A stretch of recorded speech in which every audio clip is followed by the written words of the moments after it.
So I guess I'll introduce you to and me to our Instagram followers and such. And I. Thank you, Mikey. This is why I'm grateful for our friendship. So Mikey and I have been friends for, how long have we known each other? Lifetimes.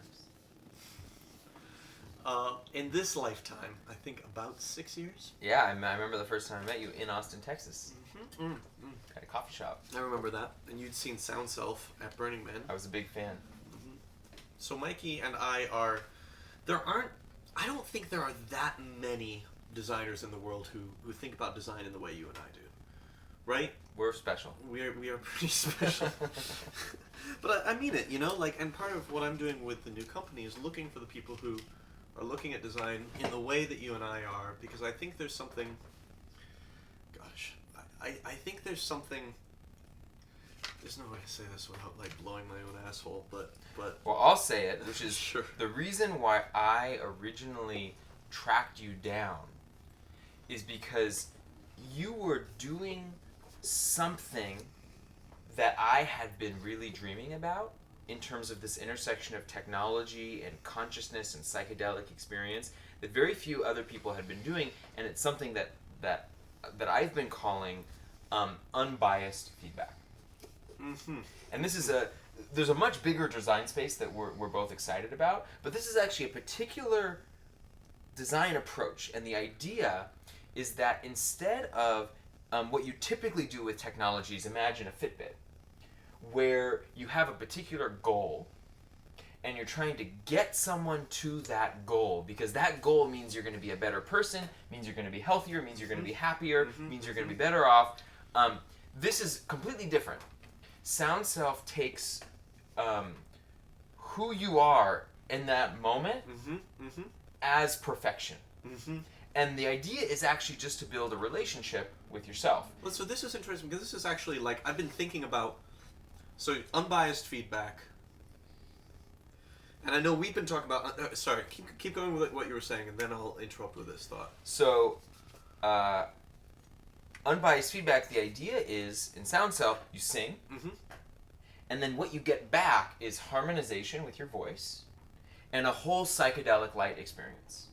Not a thing that says, oh, you're slightly off pitch, you need to sing a little higher, or a thing that says, okay, you've almost arrived at Zen point, and you need to breathe in this way to get Zen'd out. Right. The technology believes you're perfect the way you are. It is, the whole point of it is just to know yourself and develop a deeper relationship with yourself as you are in that moment, which I believe is actually the point of almost every kind of meditation practice, and is actually, to me, the definition of freedom. So it's interesting to me, and this is what I'm going to be talking about at Body Hacks tomorrow. It's interesting to me that, so all these meditation techniques have come into the West, and even though, like you say, the point of almost any meditation technique is to reflect on the perfection of the moment, or sink into acceptance of what is, and in that acceptance of what is, you recognize everything is perfect. And yet, it's interesting to me that many of the ways that these technologies have come into our culture, into our sphere, into our awareness, are through biased feedback systems. So even meditation teachers, I'm thinking about Headspace, or wellness technologies, I'm thinking about a lot of the technologies I saw at Transformative Technology and so on. There's kind of an underlying message in all of them that, you're not good enough. And meditation will make you better. This technology will make you better. Do you detect that as well? Do you perceive that as well? I would say that is one of the basic storylines or premises that we have as a modern global culture. Is you're not good enough. It's the idea that your ultimate freedom or happiness lies in some set of future circumstances. Meaning that at some future time, things will be a certain way, and that will ultimately be your happiness. That will be the freedom, the happiness that you seek. Right? And so that creates a kind of a kind of a hamster wheel type experience of life. And the interesting thing is, this whole idea of the kind of bias feedback, meaning there's a goal state and you're sort of trying to get to that place, versus this idea of unbiased feedback, or being completely with the experience as it is, actually the two are ultimately inseparable from each other. So I'll give you an example. There is no meditation technique. There's no spiritual tradition. There's no guru. There's no healer. There's no mindfulness coach on the planet that isn't offering some technique. Mm-hmm. And a technique means a better way to be. You can't have technique without better and worse. The whole premise of there even being a technique is that you need to do something to be different. Yeah. Even if the whole point of the technique is to try to kind of crack or undermine your belief that you need to be different, it's still somewhere along the way embedded in that. So it's an unavoidable thing if you have an intervention, if you're creating some intervention, then embedded in that intervention is at some level a kind of an effort for things to be different than they are. So I think there's an exception to this. Mm-hmm. If you're teaching a technique, yes. Like if I am the Zen master and you are my student, you're coming to me so that I can teach you, and baked into that is there's a better way to be. And that is baked into many of the wisdom traditions. The better way to be is recognizing the perfection of the moment and recognizing you don't need to create the drama for yourself you're creating. But I think there's an alternative model, which is systems that... So I can engage with a system either from a sense of, I call it stress, and not with any of the negative connotations that the word stress comes with, but just a sense of stress, a sense of tension. That's one thing that motivates action, is tension. Mm-hmm. Another thing that motivates action is joy. So just dancing is a form of action that is motivated exclusively from joy. Mm-hmm. And what I'm exploring and what I'm curious about and what I think is like the next level of these consciousness technologies that are more effective, potentially more effective than stress-induced technologies or joy-induced technologies, where you interact with the system and are inspired to interact with the system purely from a state of joy. And by following your joy, the dance itself that is resultant of your pursuit of joy creates the teaching and the exposure to greater joy. Yeah, I think it's great where you're going, and I want to riff on that for a second, and I want to keep bringing it back to actual, real, practical design ideas, because I have a feeling whoever's watching this, that's where their mind might be at, or where their interest might be. I think this is a big one. Mm-hmm. How you motivate people mm-hmm. to engage with the intervention, mm-hmm. and mm-hmm. so much of the marketing and so much of the design of these products is based around, first, you're not good enough as you are, right? And in order to be okay, this thing's gonna get you there. And I think that the world of gaming and the world of entertainment doesn't have that premise embedded in it. Why I love it. Because people do these things for the sheer enjoyment of doing them. Mm-hmm. So I think that's one part of it.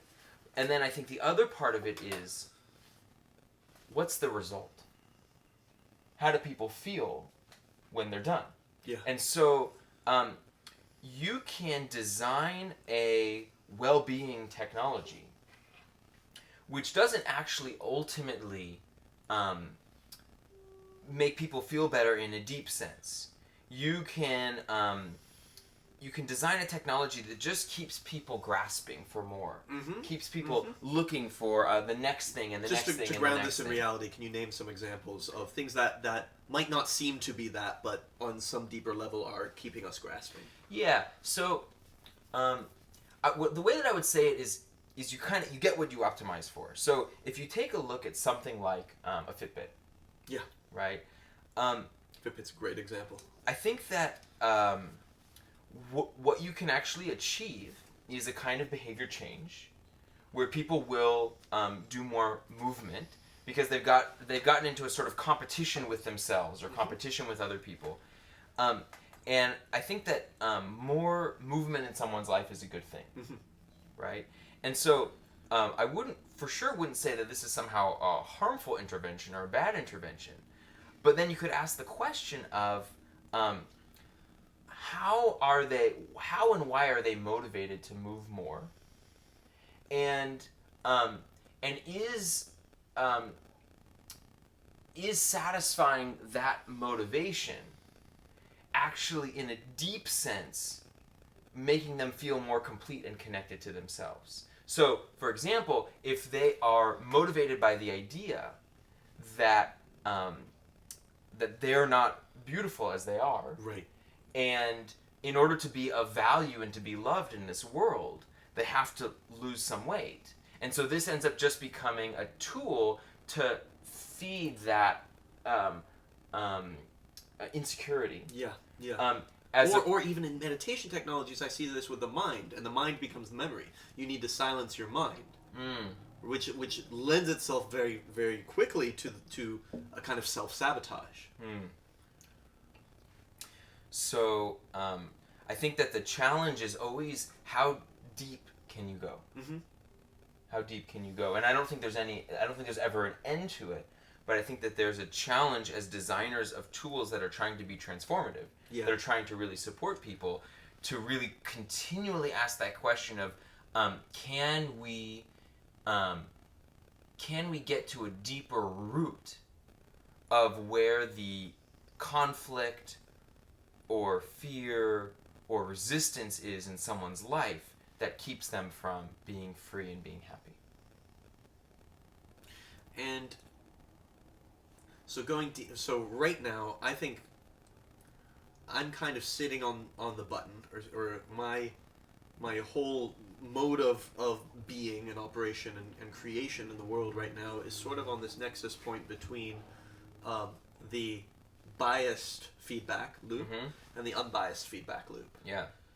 And I think that's pretty cutting edge and novel, and also I think it's a pretty important transition and might reveal deeper layers of depth. Perhaps even, and I don't think we're there yet, although maybe with group flow you'll disagree, because I know you've seen some incredible results with that, but I can imagine as we let go of the biased feedback, at least in this experiment, it's going to let the ground bottom out a little bit. So I wonder, just using your imagination now, as somebody who's exploring unbiased feedback with me, can you even begin to imagine, like, what is the floor of unbiased feedback? You mean what is the extreme? Where does it end up at? Where does that end? At what point do you think unbiased feedback starts? So biased feedback starts to defeat its purpose in the situations you discussed. Where do you think the place is that unbiased feedback begins to defeat its purpose? Oh, well, unbiased feedback, without any structure at all, is useless, because ultimately it's just reality.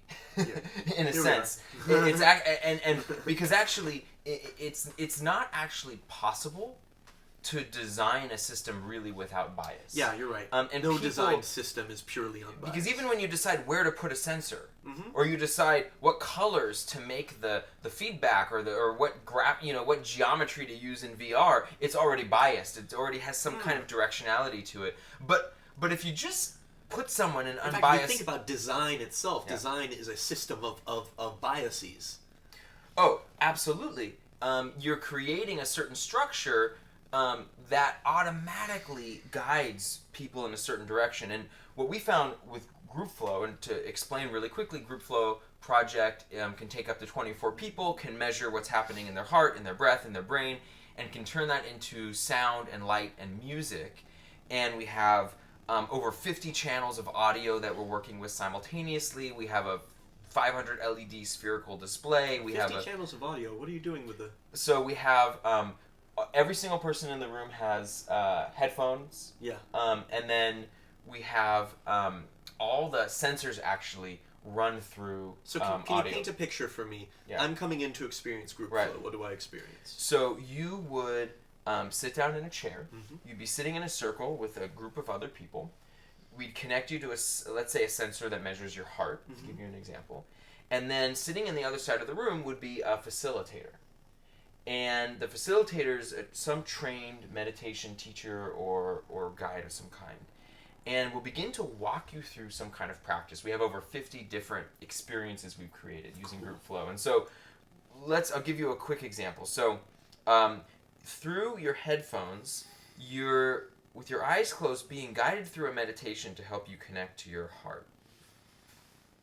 And the facilitator might connect you in first with the physical sensation of your heart, and then the feeling of your heart, and then maybe some kind of heartbreak you've had in your life. So the emotional aspect of your heart. And then as you're doing that and connecting with your own heart, the sound of your own heartbeat begins to fade in through the headphones. And for many people, this is the first time they've ever actually heard their own heartbeat. And some people immediately just start crying just already. And so now you're hearing your heartbeat, your hands on your heart, and then you're instructed to look down, and in front of you is this light on the ground, which is actually pulsing with your heartbeat.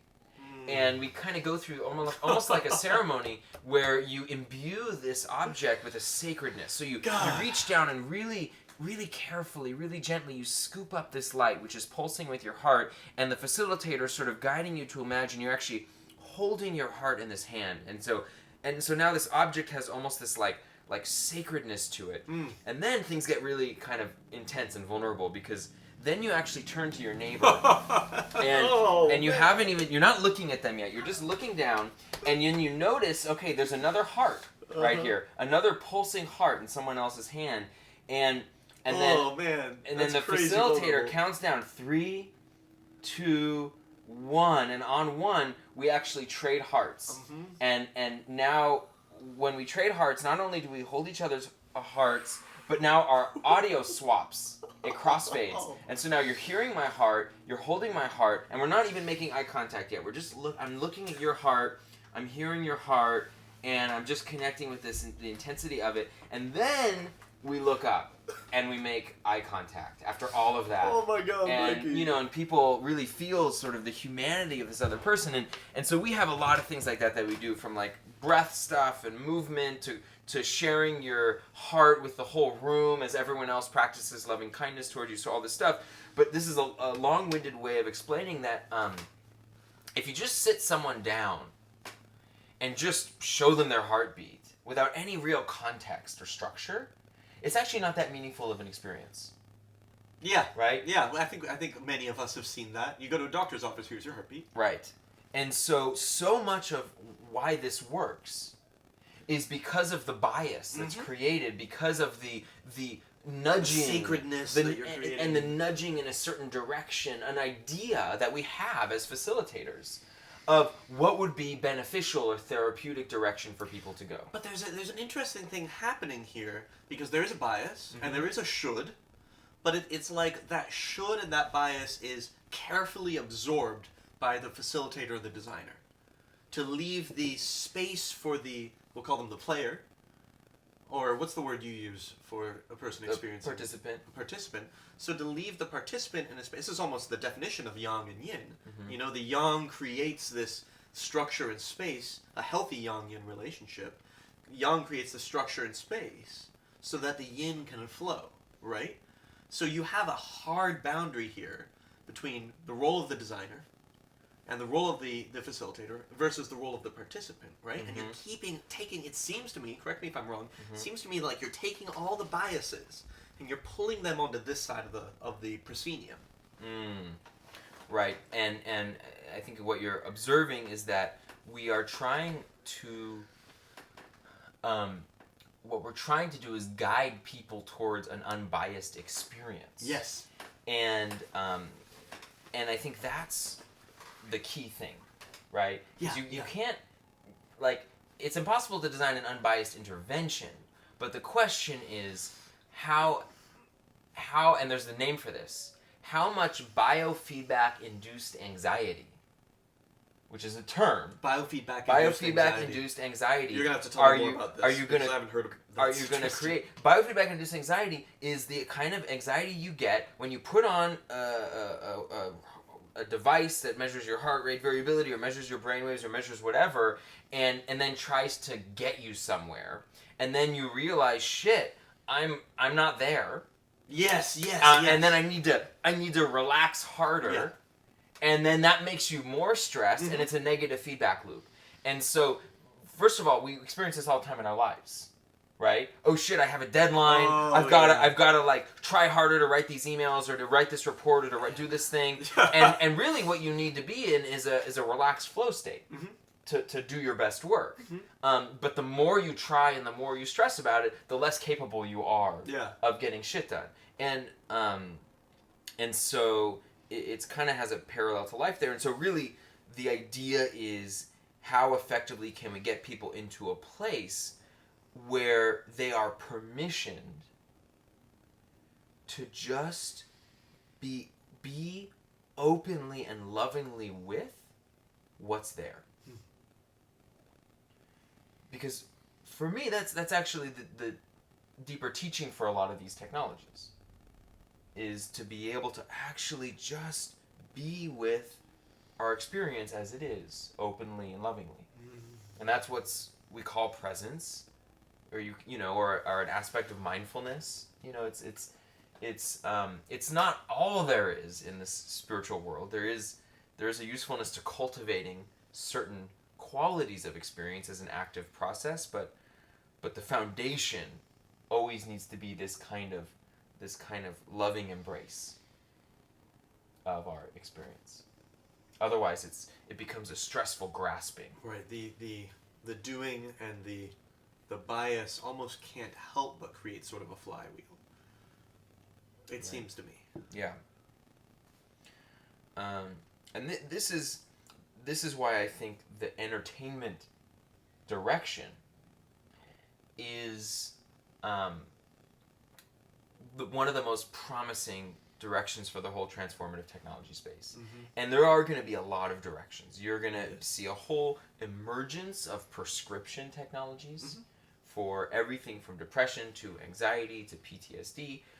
You're going to see a whole consumer world of technologies for every kind of optimization and peak performance and whatever it is.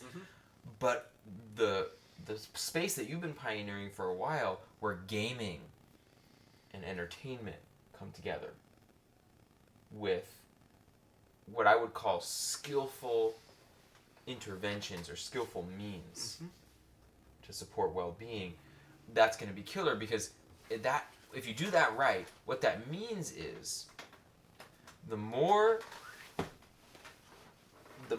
engaged people are with the experience, the more they benefit. Yeah. And if you can couple those things together, if you can couple the degree to which people are entertained and engaged and enthralled with the degree to which they actually clarify their mind and create a deeper sense of peace and connectedness within them, then that's almost like a design singularity. It is, because these things actually feed each other. And that's a positive feedback loop. Yes. And I have no idea where I think we're just beginning to scratch the surface of what that positive feedback loop looks like. And I think the reason why it's kind of new is because we mostly seek out entertainment as an escape. Yeah. And it's a way to cope with our pain. Yeah. And rather than heal or... Right.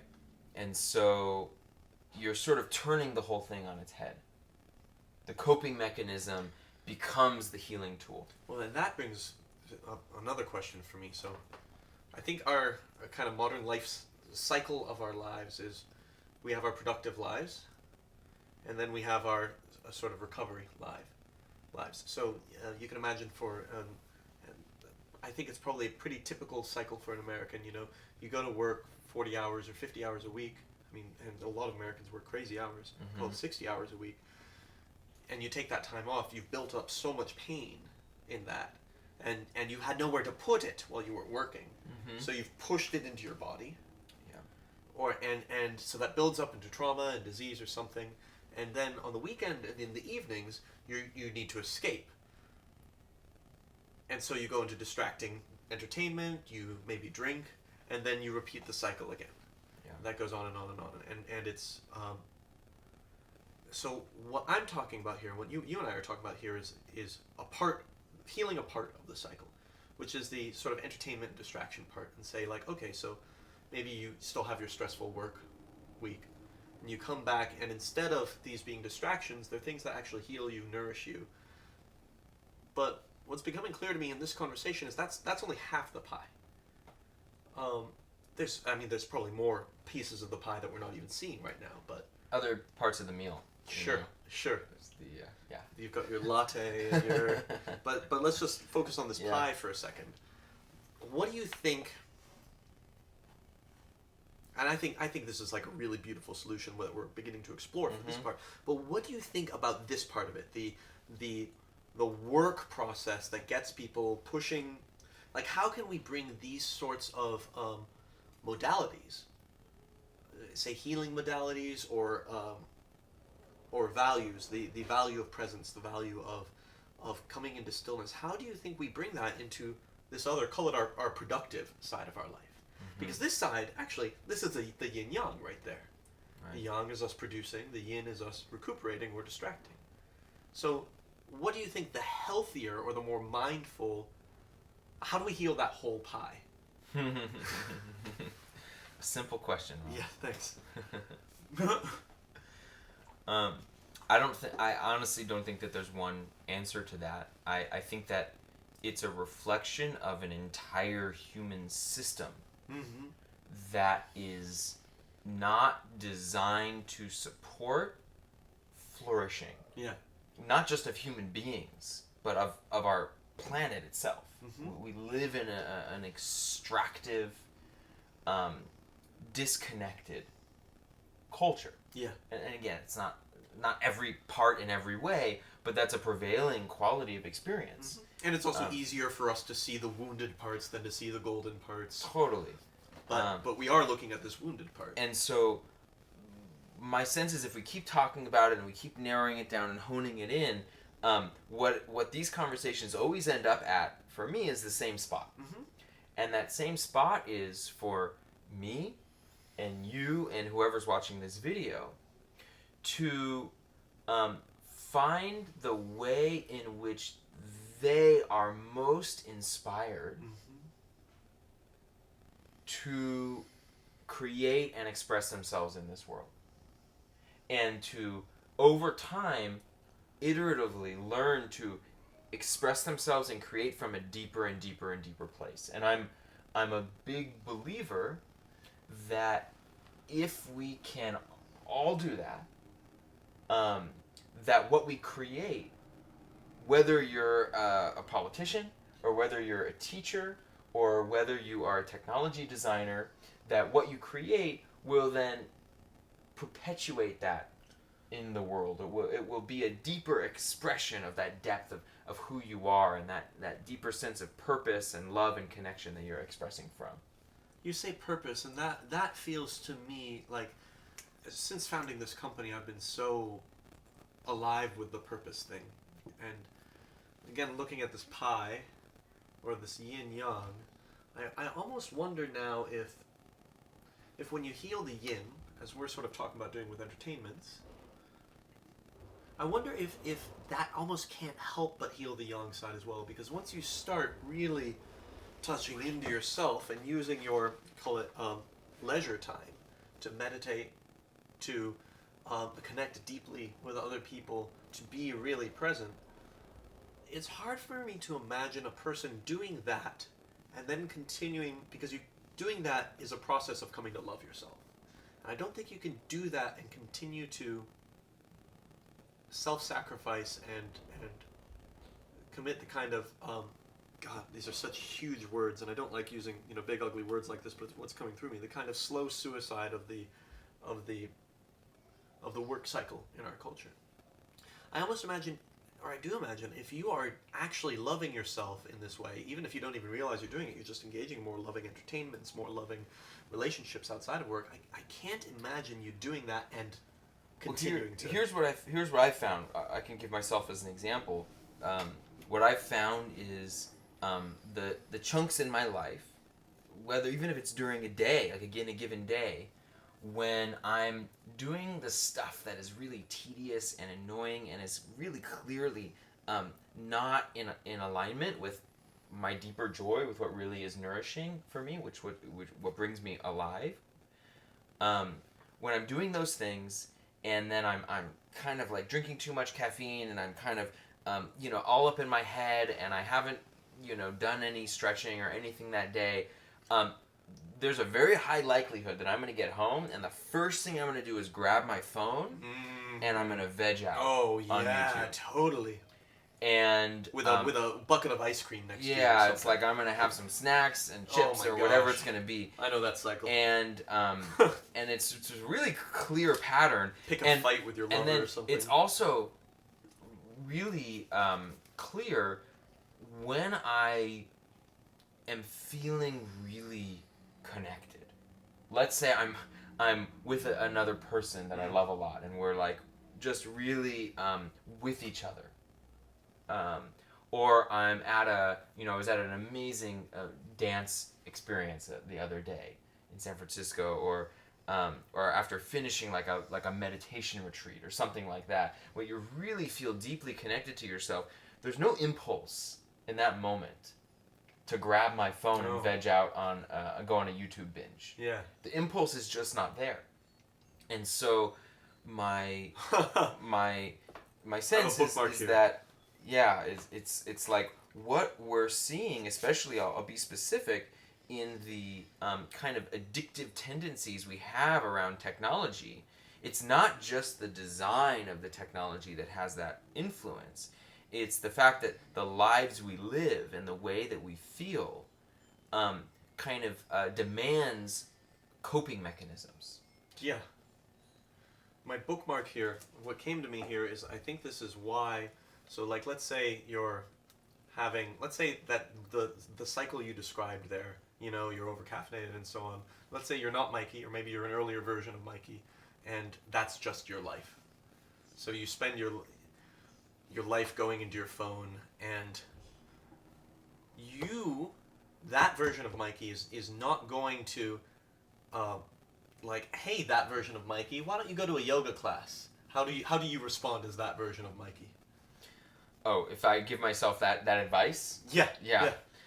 First of all, I don't immediately I feel like I'm being told that there's something wrong with me. Yeah. Oh, immediately. Yeah. Oh.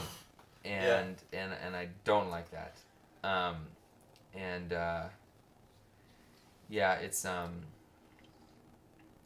It's also true that in that moment, that's what I want, right? I also don't want to make. You mean the yoga class is what you want? No, the coping mechanism. Yeah, coping that's is right, what I that's want. right. I don't want to say that that's a bad thing. Yeah. Like there are for sure days like commonly where I want to sit down and I just want to like unplug or plug in, and just veg out. And so to demonize that just creates more stress and more tension. Yeah. Gosh, and that's something that well, so here's where I was going with my bookmark is like, hey, that version of Mikey, why don't you try a yoga class? Says the more bossy version of this version of Mikey, or something. So it occurs to me, and this is why I keep coming back to entertainments and technologies as a whole, putting the intervention into the place where people are reaching to. Right. So be it if you're, I feel when I play, I don't do these things, but there are certain things I do when I want to feel dead, when I want to die to the world a little bit, like Facebook scrolling or something like that. Mm-hmm. It's sort of the thing that I do just when I want to die a little bit. Putting the intervention, hiding the intervention, or maybe you don't have to hide it. I think it's the kind of Machiavellian part of me that likes the idea of hiding the intervention as a Trojan horse somewhere where people are going to die a little bit. I think that because if the alternative is, meditation or yoga, and you're not going to find that unless you stumble on it, or unless it gets so bad for you that you're willing to do something. I completely agree with you. First of all, you're talking about the carrot versus stick. Yeah. Right? And I Well, actually, tell me what you mean by that. Well, meaning what you're trying to do is kind of give people what they already want. Yeah. And then have that satisfaction of that want actually satisfy a deeper want than they even knew that they were seeking. Right? Which is different than shaming people or making them feel guilty or trying to change their behavior so they stop doing the thing that's bad. Now, don't get me wrong, there's a place for both. Yeah. There's totally a place for both. But I personally find more enjoyment and satisfaction out of designing carrots for sticks. And as a person who's been carroted and sticked, Yeah. I personally prefer being carroted to being sticked. Yeah. And the kind of the broader thing I'll say is what we're talking about here, and it's hard to even describe it in terms that everyone can relate to. Some people think about meditation or presence or love or connection or health or well-being or flourishing or but ultimately the deeper essence of what we're talking about here, which I don't know how a better way of describing it than feeling at home in our own experience, actually coming home to this moment, to who and what we are, is what every single human being is seeking. I truly believe that. And we have some pretty fucked up and convoluted ways of seeking it. Right? Like literally when we commit murder, that's what we're seeking. Oh, everything we do, that's what we're seeking. That's all we're seeking. And so the challenge here is to create universally accessible tools that can support that kind of transformation, that kind of healing. And for me, what universal accessibility means is, can you meet people where they're at? And so one person is like already looking for the meditation class or whatever, and that's great. Then there's a whole bunch of like meditation stuff out there. But another person is looking to unplug from themselves. Another person is looking to play a game, is looking for entertainment, is looking for whatever. We're all in different spots, right? Oh, I loved your murder example because it's extreme. Another person's looking to commit a revenge, right? So they can feel home in their experience. Another person is looking to harm themselves or another. Yeah. And can we create systems, tools that are intelligent and dynamic enough to be able to meet everyone where they're at, and then help them take one step towards coming home to themselves? I can't imagine ending on a more beautiful place. Thank you, Mikey. I've really enjoyed this conversation, as I enjoy so many of our conversations. Thanks, Robin. Likewise. Hi. To anyone here listening, thanks for tuning in. I'm going to be trying to do more of this kind of stuff, and hopefully Mikey will come on for more conversations like this. Hope so. And anyone that you, we have conversations to have. All right. Now, hopefully I can figure out this technology and make sure I don't delete this video.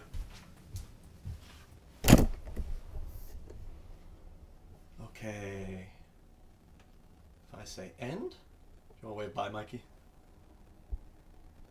End live video.